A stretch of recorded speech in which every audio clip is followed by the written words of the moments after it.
Bismillah, alhamdulillah, amma ba'du. Mengenai tata cara menghilangkan najis, para ulama sepakat bisa dengan cara mencuci, kemudian mengusap dan juga menyiram. Pasalnya, hal itulah yang telah diakui oleh syariat dan ditetapkan dalam beberapa hadis sahih. Mereka juga sepakat bahwa cara mencuci dan menyiram itu dapat dilakukan untuk semua jenis najis dan untuk semua objek. Mengusap dengan menggunakan beberapa batu diperbolehkan untuk jenis najis yang melekat pada kubul dan juga dubur. Sementara itu, untuk najis yang melekat pada alas kaki, boleh diusap dengan menggunakan rumput kering. Kendatipun begitu, mereka berbeda pendapat pada tiga aspek masalah yang merupakan pokok di dalam pembahasan pasal ini. Yang pertama yaitu penggunaan cara menyiram untuk jenis najis apa. Yang kedua, penggunaan cara mengusap itu untuk objek yang bagaimana dan untuk jenis najis apa. Dan yang ketiga, tentang ketentuan membuat syarat jumlah tertentu dalam mencuci dan mengusap. Mengenai penggunaan cara menyiram, sebagian ulama mengatakan bahwa hal itu hanya khusus berlaku untuk menghilangkan air kencing bayi yang belum mengkonsumsi makanan. Sebagian lagi membedakan antara air kencing bayi laki-laki dan air kencing bayi perempuan. Kata mereka, air kencing bayi laki-laki itu cukup disiram dengan air, sedangkan air kencing bayi perempuan itu harus dicuci dengan air. Juga ada sebagian ulama yang berpendapat mencuci atau membasuh itu berlaku untuk objek yang diyakini najis, sedangkan menyiram berlaku untuk objek yang hanya diragukan. Pendapat terakhir inilah pendapat Imam Malik bin Anas. Sebab perbedaan pendapat di kalangan para ulama dalam masalah ini adalah adanya beberapa hadis tentang hal itu yang secara lahiriah itu terkesan saling bertentangan. Maksudnya, perbedaan mereka dalam memahami hadis-hadis tersebut. Dalam masalah ini, terdapat dua hadis sahih yang menjelaskan soal menyiram najis. Yang pertama, hadis Aisyah. Anna Nabiya kana yu'ti bis-sibyana fayubarriku alaihim wa yuhannikuhum. Fa'utiya bisobiyyin fabala alaihi fada'a bima'in fa'atba'ahu baulahu walam yagsilhu. Sesungguhnya beberapa bayi laki-laki itu didatangkan kepada Nabi, dan setelah beliau memberkahi dan mentahnik mereka, ada satu bayi laki-laki eh, ada satu bayi laki-laki lagi didatangkan kepada beliau. Tiba-tiba ia mengompoli beliau. Beliau pun minta diambilkan air, lalu beliau susulkan pada air kencingnya tanpa beliau basuh. Kemudian dalam riwayat lain disebutkan hahu walam yaksilhu. Lalu beliau menyiramkannya tanpa mencucinya. Hadis ini diriwayatkan oleh Al-Bukhari. Yang kedua, hadis Anas yang cukup terkenal yakni ketika menjelaskan tentang tata cara sholat Rasulullah di rumahnya. Ia berkata, aku lalu berdiri menghampiri tikar kami yang sudah menghitam lusuh karena lamanya dipakai. Kemudian aku menyiramnya dengan air. Ada sebagian ulama yang cenderung mengamalkan hadis Aisyah. Menurut mereka, hadis itu hanya berlaku untuk kasus air kencing bayi laki-laki dan mengecualikan jenis air kencing yang lainnya. Tetapi ada juga sebagian ulama yang lebih mengunggulkan hadis-hadis tentang mencuci atau membasuh daripada hadis Aisyah ini. Inilah pendapat Imam Malik. Menurutnya, menggunakan cara menyiram itu hanya disinggung dalam hadis Anas, yakni dalam kasus pakaian yang digosok berdasarkan pengertian lahiriah hadis tersebut.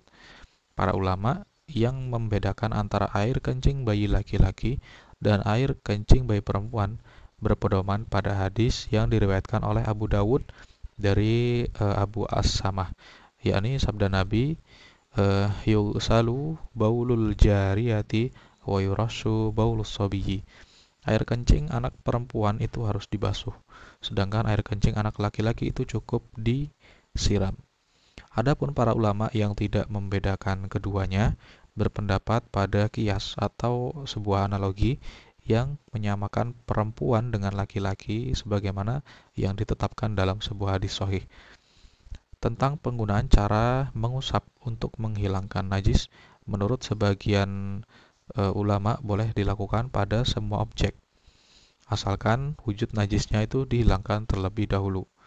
Inilah pendapat Imam Abu Hanifah. Sementara itu, penggunaan cara menggosok adalah berdasarkan analogi atau kias para ulama yang menyatakan bahwa segala sesuatu yang dapat menghilangkan wujud najis berarti ia telah menyucikannya.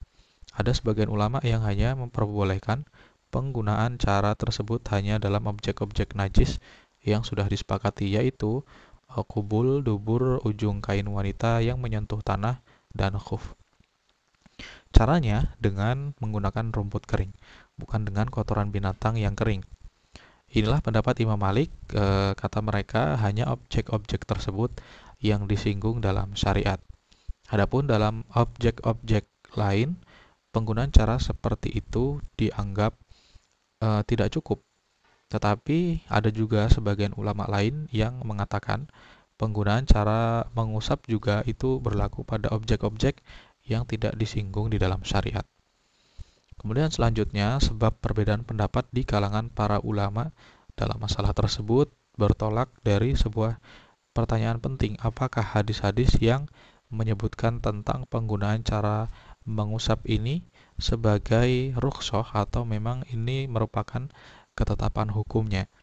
Bagi para ulama yang menganggap hal itu sebagai rukhsah, maka penggunaan cara mengusap hanya terbatas pada objek-objek yang disebutkan dalam hadis.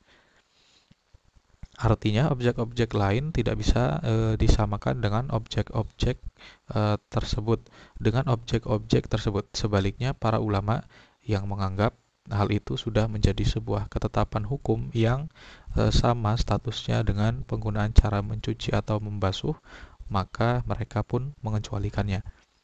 Kemudian mengenai perbedaan pendapat para ulama tentang jumlah atau bilangan tertentu, ada sebagian mereka yang hanya mensyaratkan harus bersih saja. Kemudian baik dalam mencuci maupun mengusap. Dan ada juga sebagian mereka yang mensyaratkan jumlah tertentu dalam cebok dengan batu dan mencuci. Para ulama yang mensyaratkan jumlah tertentu di dalam mencuci, sebagian mereka ada yang hanya membatasi pada objek yang disebutkan di dalam hadis. Dan ada pula yang memasukkan najis-najis lain yang tidak disebutkan dalam hadis tersebut. Para ulama yang tidak mensyaratkan jumlah tertentu, baik pada cara mencuci maupun mengusap adalah Imam Malik dan Imam Abu Hanifah. Sedangkan para ulama yang mensyaratkan jumlah tertentu ketika cebok, maksudnya harus dengan 3 batu, tidak boleh kurang, itu adalah Imam Asy-Syafi'i dan ulama-ulama dari kalangan mazhab Zahiri. Adapun para ulama yang mensyaratkan harus mencuci bejana atau benda objek lain yang dijilat anjing sebanyak 7 kali sesuai ketentuan yang berlaku dalam syariat sebagaimana yang disebutkan dalam hadis sahih adalah Imam Asy-Syafi'i dan murid-muridnya. Dan Ibnu Rushd mengira bahwa Imam Ahmad bin Hambal adalah salah seorang ulama yang berpendapat bahwa cara mencuci sebanyak 7 kali juga berlaku pada semua jenis najis. Imam Abu Hanifah mensyaratkan 3 kali cucian untuk menghilangkan najis yang wujudnya kasat mata. Dan inilah yang lazim disebut dengan istilah najis hukmi. Sumber perbedaan pendapat para ulama dalam masalah ini adalah adanya pertentangan tentang pengertian ibadah yang satu ini berdasarkan segi teks hadis yang menyebutkan jumlah atau bilangan. Bagi ulama-ulama yang mengartikan hadis itu sebagai perintah untuk menghilangkan najis, maka mereka tidak mensyaratkan jumlah. Bahkan mereka menganggap bahwa hadis riwayat Salman yang memerintahkan cebok dengan menggunakan minimal 3 batu itu bukan sebagai hadis sahih. Menurut mereka hal itu hanya sekedar anjuran saja, jadi harus dikompromikan.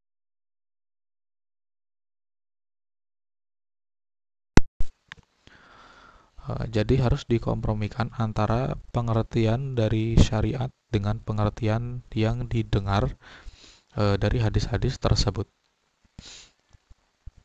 Mengenai bilangan yang disyariatkan dalam mencuci bejana yang dijilat anjing itu dipahami sebagai ibadah, bukan sebagai cara menghilangkan najis.